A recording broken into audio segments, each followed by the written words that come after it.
de agência. Posteriormente, superintendente. Assumi algumas funções de superintendente operacional na Praça de São Paulo. Posteriormente, Porto Alegre, Rio Grande do Sul, Paraná, Santa Catarina. Os últimos 3 anos, participei de um processo de reavaliação do banco em Belo Horizonte, junto à Casa Matriz. E nesses 3 anos, eu passei por várias áreas e várias finalidades. Vários foram os objetivos. O senhor se desligou do Banco Rural? Me desliguei. Quando? Em 2008, novembro de 2008. Nos anos 2003 e 2004, pergunta do advogado de defesa, o senhor estava no Banco Rural? Sim. O senhor é capaz de declinar qual era a estrutura do banco nesse período? Sim. O banco em 2003 para 2004 tinha ativos totais em torno de 3 bilhões e meio, tinha em torno de 100 agências, 6 diretorias regionais, sendo Belo Horizonte, Recife, São Paulo, Rio Grande do Sul, Rio de Janeiro e Belém, 2.400 funcionários aproximadamente diretos, em torno de 400 contratados e, se não me falha a memória, classificado como um dos 10 maiores bancos privados do país. Essa era a situação do Banco Rural naquele momento. Nesse mesmo período, ou no período em que o senhor trabalhou no Banco Rural, a quem era, ou quais as pessoas eram atribuídas à administração central do banco? Como é que funcionava a direção do banco nesse período? O banco, ele estava totalmente centralizado nas mãos de José Augusto Dumont, que na época era vice-presidente do banco. Todo o comando, 100% das operações operacionais estavam na mão de José Augusto Dumont. Você tinha as diretorias constituídas, mas a decisão final e todo o poder era definido pelo José Augusto Dumont. O senhor José Augusto Dumont faleceu no ano 2004, em meados de 2004. Após o falecimento dele, o que aconteceu? O senhor participou de uma reestruturação? Participei em várias frentes. Em que ela consistiu, essa reestruturação? A partir do falecimento de José Augusto Dumont, que era quem operava e coordenava o banco, a Cátia Rabelo assumiu como presidente do banco, José Roberto Salgado como vice-presidente operacional. Em abril de 2004, os empréstimos foram concedidos em começo de 2003. E a Iana Tenório como vice-presidente administrativa. Eles capitanearam as primeiras ações no sentido de modernizar o banco, de rever todos os processos internos, todos os procedimentos. Essa reestruturação foi, então, na gestão de José Roberto Salgado e Iana Tenório Torre de Jesus? Sim. Antes de assumirem essa presidência, especialmente no tocante a José Roberto Salgado, qual era a função dele no Banco Rural? Superintendente de câmbio e área internacional. Muito bem. Então, quando se formou essa quadrilha, quando se começou essa gestão fraudulenta e quando se começou a fazer essa lavagem de dinheiro, tal como descreve a denúncia, em 2003, o Zé Roberto estava onde? Estava como superintendente de câmbio e área internacional. Tanto na época da administração e da vice-presidência de José Augusto Dumont, José Roberto estava vinculado apenas a essa área? Sim, estava vinculado apenas a essa área de câmbio e área internacional.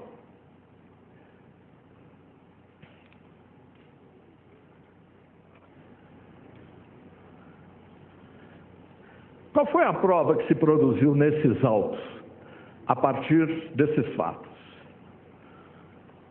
Tivemos um laudo pericial extremamente importante, que diz o seguinte, que as operações são verdadeiras, as operações de empréstimo. Ou seja, houve transferência de recursos oriundos da instituição financeira, creditados em favor dos tomadores dos empréstimos, conforme verificado nas informações bancárias extraídas das quebras de sigilo bancário dos investigados, consolidados por ocasião da CPMI do mensalão e nos extratos bancários constantes dos autos. O PT pagou integralmente o seu empréstimo de 3 milhões, renegociou, pagou com dificuldade, mas pagou no valor de 10 milhões. E os outros empréstimos das empresas de Marcos Valério estão sendo executados. E o seu José Manuel Cássia Gouveia, eu vou perder mais um pouco de tempo com o depoimento dele, que é muito importante, e que foi tomado pelo eminente advogado Dr. Rodrigo Pacheco, a respeito dos empréstimos. Em relação aos empréstimos citados na denúncia, concedidos à empresa SMPIB, Empresa Grafite e Partido dos Trabalhadores, foi feito também o levantamento em relação aos documentos relacionados a isso? Sim. Chegou-se a uma conclusão sobre quem deferiu esses empréstimos a essas instituições? Sim. Quem foi o responsável pelo deferimento de maneira principal? José Augusto Dumont, à época quem conduzia todo o processo. Então, efetivamente, eu não acredito que haja nenhuma dúvida a respeito de José Roberto Salgado em relação à concessão desses empréstimos. Depois, ele, assumida a vice-presidência operacional, ele participou de 2 renegociações. Ele pressionou o Marcos Valério para pagar, mas essas renegociações não traziam nenhum dinheiro novo. Essas renegociações eram a gestão de um crédito que foi dado a um bom devedor, a um devedor que tinha uma tradição de relação de dupla mão com o banco, ele era cliente do banco e o banco era cliente dele, e que de repente se viu envolvido nesse furacão, marca de fantasia mensalão, e se tornou inidôneo financeiramente. Mas o fato é que o Zé Roberto Toledo participou de 2 renegociações para gerir esse crédito, que é isso que os bancos fazem.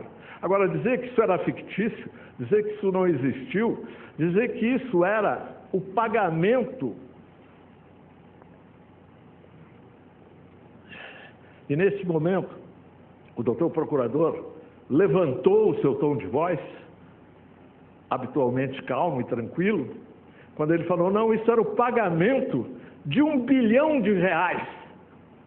que o Banco Rural iria receber pelo levantamento da liquidação do Banco Mercantil. Isso é absolutamente desprovido de senso. Isso é absolutamente desprovido de substrato fático e de realidade. Porque esse Banco Mercantil de Pernambuco, pertencente a uma família tradicional de lá, do qual o Banco Rural tinha 20%, foi liquidado em 1995, por ocasião daquele desequilíbrio em que veio o PROER, aquele desequilíbrio do sistema bancário brasileiro. E ele só foi levantado agora, em março de 2012. E sabe quanto é que coube ao Banco Rural nesse levantamento? Não foi o bilhão com que o doutor procurador nos assustou. Foram 96 milhões para um investimento de 22% naquela ocasião. Então não existe isso. Esse fundamento que se tenta colocar nessa acusação de gestão fraudulenta, de lavagem de dinheiro e de quadrilha ao mesmo tempo, como se as coisas não andassem umas atrás das outras, mas a quadrilha é ao mesmo tempo que a gestão fraudulenta é ao mesmo tempo da lavagem de dinheiro, e o núcleo do tipo é sempre a mesma coisa. Não tem nenhum sentido. Não tem nenhum sentido ontológico e nem lógico que se possa pensar que esse caso do Banco Mercantil, que não foi articulado na denúncia, falou-se lá vagamente, vários interesses.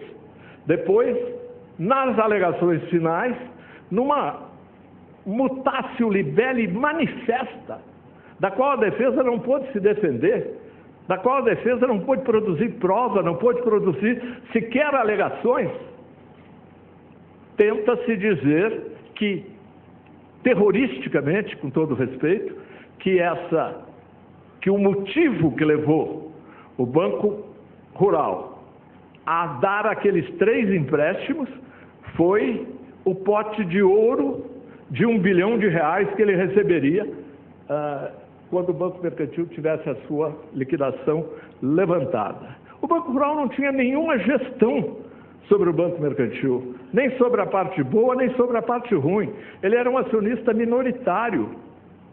Ele viu uma oportunidade de negócio. E esse bilhão, realmente, você dá de presente para o PT e para o Marcos Valério 32 milhões em 2003 para receber R$1 bilhão, é um bom negócio. Só que só na loteria esportiva, porque aqui não. Aqui o que aconteceu foi que nessa liquidação de março de 2012, o Banco Rural recebeu R$96 milhões, estritamente por conta da sua aplicação e da sua participação acionária. E esses créditos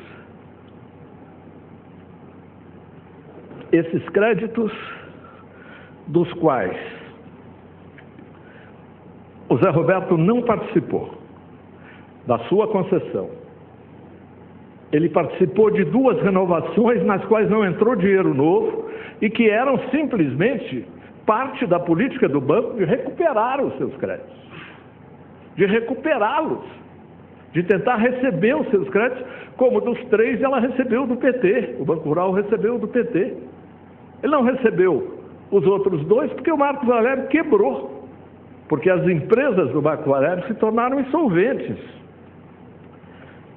Então, diz ainda o depoente, só gostaria de definir um parâmetro.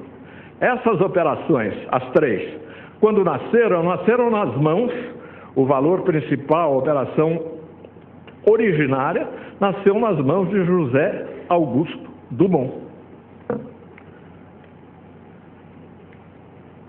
E quando o Banco Central foi olhar aquilo, quando o Banco Central, depois que surgiu o escândalo, quando o Banco Central, depois que surgiu o mensalão, foi olhar aquilo, ele faz uma série de advertências de ordem formal ao banco.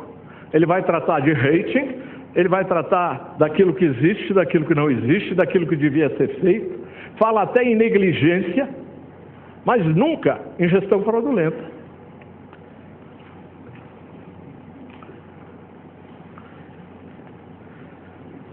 Essas sucessivas inovações em matéria de fato é que trazem um pecado mortal para a denúncia e para a acusação do modo geral.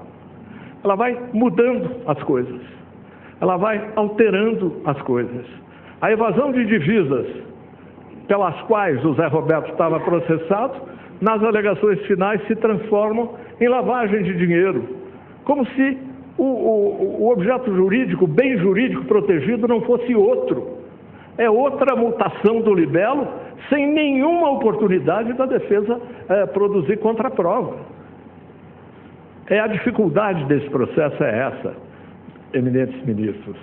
É essa confederação de condutas. São muitas coisas ligadas umas nas outras, de modo que fica impossível que se faça uma caminhada do processo para frente, se faça uma caminhada racional e lógica, examinando as questões como elas devem ser examinadas. Então, esses supostos empréstimos fictícios, esses empréstimos que existiram em 2003, eles são o núcleo da gestão fraudulenta, o núcleo da quadrilha, o vínculo do Zé Roberto com a quadrilha e o núcleo da lavagem de dinheiro. É uma coisa só. Não existe diferença entre as duas coisas.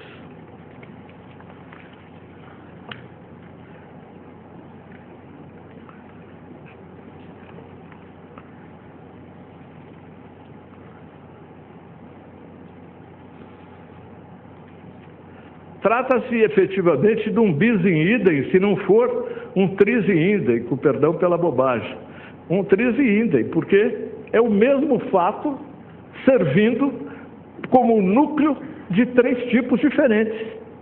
E a quadrilha não surge antes, para depois vir a gestão fraudulenta e depois vir a lavagem de dinheiro. É tudo junto, porque o fato é um só. Então, a lei da relatividade, a teoria da relatividade, efetivamente foi afrontada e transgredida muitas vezes dentro desse processo.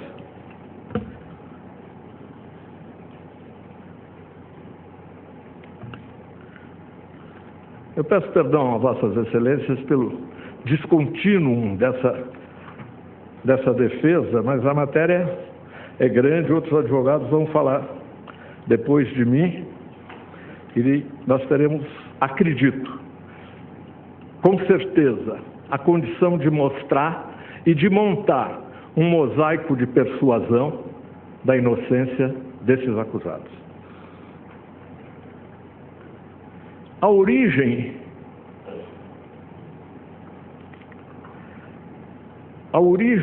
dos recursos com que Marcos Valério e as suas empresas trabalhavam e mandavam entregar os dinheiros era absolutamente ilícita.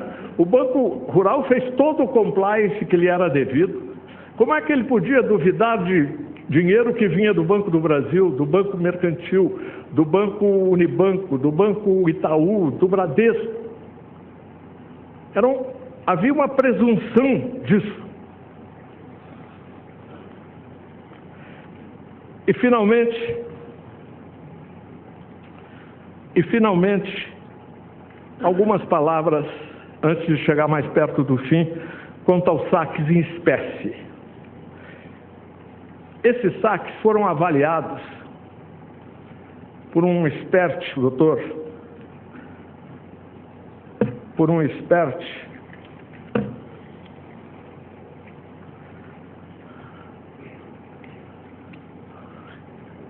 que disse de uma maneira absolutamente assertiva e concludente. É o doutor Ricardo Magalhães Teodoro, especialista em direito bancário. Esses saques que se diz que o Banco Rural desobedeceu a normas. Não desobedeceu.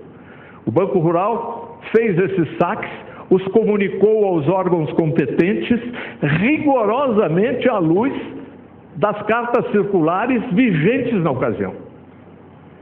Todos aqueles de mais de 100 mil reais, todos aqueles de mais de 10 mil reais, havia ou o nome da pessoa jurídica ou o nome da pessoa física naquele que recebia o dinheiro. E só depois que isso foi mudado, é que efetivamente se verificou que era preciso mudar. E passou-se a pôr o nome das pessoas físicas depois, quando houve alteração de uma carta circular pela outra. O banco obedeceu sempre às normas que lhe eram consignadas pelo Banco Central. Todas as vezes, sem exceção de nenhuma. E ontem, o eminente advogado Zé Carlos Dias explicou muito bem aqui que a descoberta das pessoas que sacaram esses dinheiros só foram feitas pelos arquivos do Banco Rural. Pelos arquivos do Banco Rural entregues pelo Banco Rural, na pessoa do seu ilustre advogado Zé Carlos Dias, sob a escolta da Polícia Federal ao juiz da vara. Não houve nenhuma possibilidade de omissão dessas informações.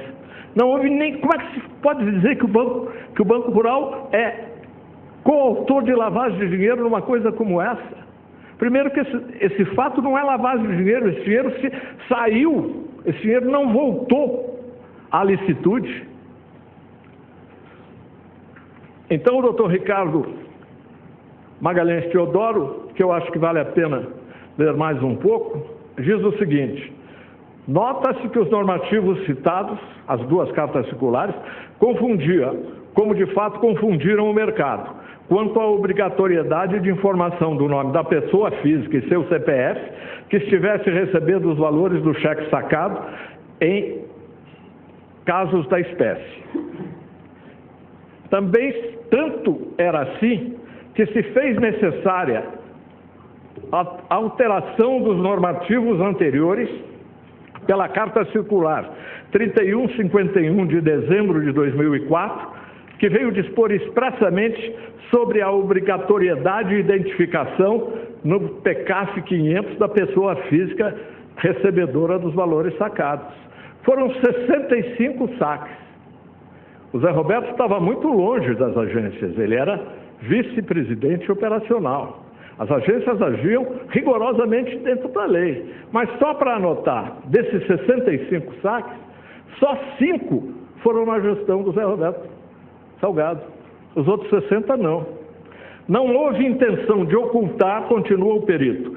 Tampouco se ocultou os nomes dos recebedores dos cheques na boca do caixa.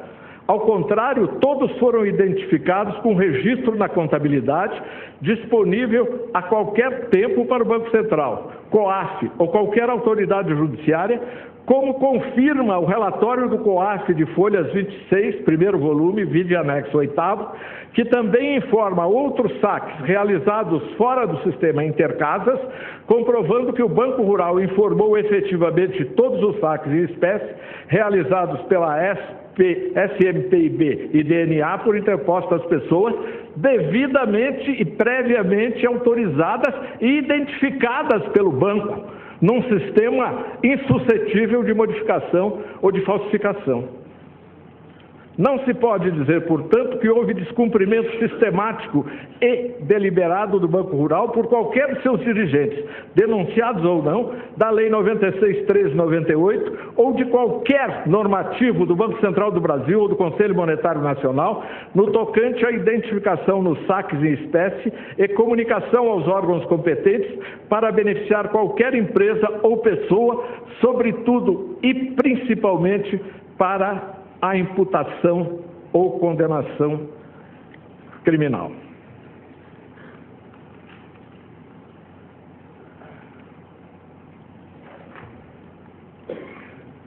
Por fim,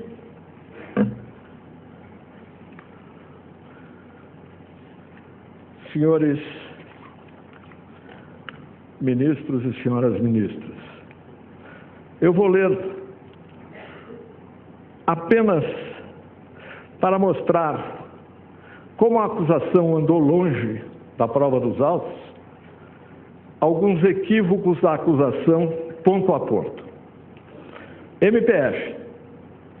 As provas colhidas demonstram que a atuação delituosa de Marcos Valério, Rogério Tolentino, Ramon Olembach e Cristiano Paes sempre esteve associada ao Banco Rural e seus principais dirigentes, parceiros inseparáveis nas empreitadas criminosas desde 98.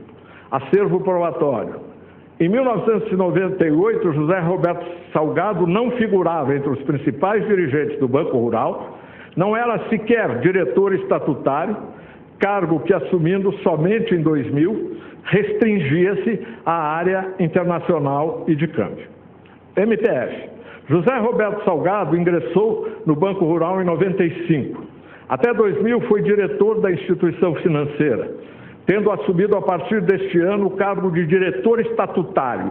Em abril de 2004, após o falecimento de José Augusto Dumont, assumiu a função de vice-presidente da área de operações. Como diretor estatutário, foi responsável pela administração das agências no exterior, inclusive a TradeLink Bank, empresa mantida no exterior pelos diretores do Banco Rural para viabilizar operações de lavagem de dinheiro. O acusado integrava a diretoria de 3 unidades externas do Banco Rural. Acervo probatório. Rural International Bank, Banco Rural Europa, não se definem como agências do Banco Rural Brasil. Constituem instituições financeiras estrangeiras dotadas de personalidade jurídica e administração próprias, de acordo e sob a regência dos países em que sediadas. Nenhum dos relatórios de análise ou laudos periciais que versaram, direta ou indiretamente, sobre referidas instituições estrangeiras aponta Salgado como administrador de qualquer uma delas. Nenhuma aponta Salgado como administrador. O relatório de análise 4/2006 e os laudos periciais, outros, a nenhum título incluem, entre as inúmeras pessoas que se relacionam ao Trade Link Bank, José Roberto Salgado, cujo nome, aliás, sequer mencionam. MPF. Comprovou-se que os acusados, por meio de empréstimos simulados, disponibilizaram o esquema ilícito protagonizado por Zé Dirceu, Marcos Valério e seus grupos, o valor de 32 milhões de reais. São aqueles 3 tão mencionados empréstimos. Acervo probatório. José Roberto Salgado, que ao tempo da concessão dos 3 empréstimos selecionados pela denúncia, comprovadamente atuava apenas na área internacional e de câmbio e somente passou a compor o comitê de crédito quando foi promovido a vice-presidente, não antes desse fato, abril de 2004. Não participou do deferimento de nenhum deles. O Zé Roberto não participou do deferimento de nenhum desses 3 empréstimos. MPF, no esquema inaugurado em 2003, o Zé Roberto não podia participar dele, a não ser que se abolisse a noção de tempo. No esquema inaugurado em 2003, além de injetar recursos por meio de concessões e renovações de empréstimos fictícios, os dirigentes do Banco Rural idealizaram e disponibilizaram um seguro sistema de distribuição dos valores sem identificação dos destinatários reais para o Banco Central. Acervo probatório. Até abril de 2004, José Roberto Salgado atuava exclusivamente na área internacional e de câmbio. Logo em 2003, quando inaugurado o pretenso esquema de operacionalização dos vultosos pagamentos em espécie às pessoas indicadas por Marcos Valério de forma a possibilitar a não identificação dos efetivos beneficiários, relação nenhuma mantinha com a área operacional. Dos 65 saques em espécies que a denúncia vincula ao tal suposto esquema e classifica como delitos de lavagem de dinheiro, somente 5 ocorreram após abril de 2004. Quando menos por fulgurante incompatibilidade cronológica, a imputação de que Salgado participou da idealização e da disponibilização do sistema de destaques é literalmente vazia de qualquer conteúdo fático. Para a remessa de dinheiro ao exterior, Marcos Valério usou serviços do Banco Real. Acervo probatório. Nos atuais 218 volumes de autos principais, isso vem nas alegações finais, e seus 489 apensos, muitos dos quais desdobrados em muitos cadernos, não há uma única testemunha, não há um único documento, não há um único laudo pericial, não há um único relatório de análise, nada que confira consistência fática, por menor que seja, a inferência de que os 24 depósitos na conta de titularidade da offshore Düsseldorf tenham sido efetuados por José Roberto Salgado ou por algum outro dirigente do Banco Rural.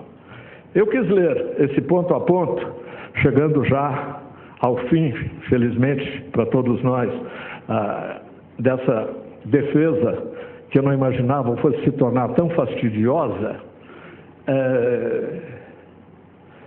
Eu quis ler esse ponto a ponto para mostrar as incongruências vastas, as incongruências enormes, as incongruências espalhadas por todo esse processo entre o que a acusação diz e o que acontece no mundo dos fatos probatórios. Não podemos nos esquecer do artigo 155 do Código de Processo Penal, com a nova redação que lhe foi dada em 2008. Então, só resta à defesa pedir a vossas excelências, pedir a cada um dos senhores ministros que trabalha nesse caso com tanta dedicação e com tanto carinho e com tanto cuidado, que absolvam esse homem de bem, esse homem de passado imaculado, esse homem que nunca teve a sua vida, a sua honra, a sua trajetória, o seu itinerário, tisnado por qualquer mácula de ordem legal, de ordem moral, de ordem ética, porque assim estarão fazendo aquela justiça que Rui Barbosa esperava sempre de Vossas Excelências. E é por isso que eu quero terminar lendo um trecho, já no fim mesmo, lendo um trecho de Rui Barbosa, quando ele, no dizer de Dario de Almeida Magalhães, não encontrando no seu verbo iluminado de Rui expressões que significassem o respeito e a responsabilidade que ele atribuía a Vossas Excelências pelos seus antecessores, houve Rui de buscar, nos lances da tragédia grega, as palavras que vos repetiu, então, com ênfase apostolar. Eu instituo este tribunal venerando, severo, incorruptível, guarda vigilante desta terra através do sono de todos. E o anuncio aos cidadãos, para que assim seja de hoje, pelo futuro adiante. É isso que nós esperamos, senhor presidente, senhoras ministras e senhores ministros. Muito obrigado. Obrigado, Tomás Bastos.